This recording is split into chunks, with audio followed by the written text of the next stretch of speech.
Printemps 2020, un péril jaune s'abat sur la plaine de Beauce. Comme dans toutes les régions du nord de la Loire, une invasion de pucerons a déclenché une maladie, une virose de la betterave, qu'on appelle communément la jaunisse. Vous voyez des feuilles jaunes, foncées, très épaisses et cassantes. Alors ces betteraves-là vont peu pousser. Un diagnostic confirmé à l'automne. À l'arrachage, beaucoup de betteraves ressemblent à des navets. C'est une vraie catastrophe et je comprends le désarroi des planteurs. Romain Lopiteau, agriculteur bio, et Alexandre Pelé, betteravier conventionnel, ont subi cette crise, mais en tirent des conclusions différentes. Et donc là, c'est les betteraves. Et ça, c'était au 20 juillet. Chez le betteravier bio, les signes de jaunisse étaient moins apparents en 2020. Ces champs avaient une couleur verte quasi uniforme. Pourtant, la maladie était bel et bien présente.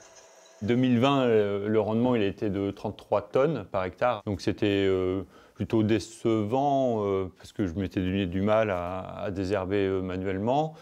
Mais pas catastrophique non plus parce que on est sur des prix assez rémunérateurs en agriculture biologique. Mais il y a certains conventionnels qui ont fait la même chose en conventionnel. Et là, c'est la catastrophe. Ouais.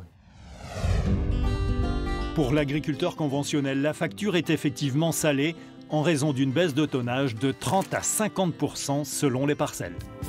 Pour la région, la perte elle se situe autour de 45 tonnes. x 25, c'est 1000 à 1200 € de l'hectare qui sont perdus pour les exploitants de la région, quoi.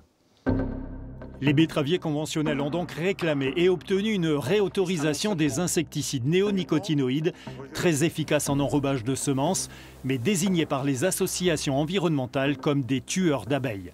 Les agriculteurs auront le choix d'utiliser ce produit ou de ne pas l'utiliser en fonction de leurs données personnelles, de leurs convictions. Ensuite, la profession s'est engagée à réduire la dose de produits utilisés à l'hectare. À côté de ça, on a mis en place ce qu'on appelle le PNRI, Plan National de Recherche et d'Innovation, qui doit permettre justement d'identifier toutes ces solutions alternatives à ces produits et efficaces, parce qu'il faudra qu'on reste quand même dans un cadre économique où les agriculteurs devront produire des betteraves et gagner de l'argent, quoi.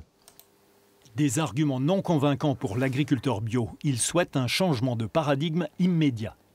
Moi, je trouve un peu regrettable le choix du gouvernement d'avoir fait un peu marche arrière là, sur les néonicotinoïdes, parce qu'il faut vraiment essayer de limiter ces pesticides qui sont utilisés finalement à très faible dose, comparé au glyphosate où en tonnage, on n'est pas du tout sur la même chose. Mais par contre, en nocivité par rapport aux insectes est bien supérieure. L'autorisation dérogatoire du gouvernement prendra fin en 2023. D'ici là, les deux agriculteurs assurent qu'il n'y aura pas de guerre fratricide entre pro et anti-néonicotinoïdes.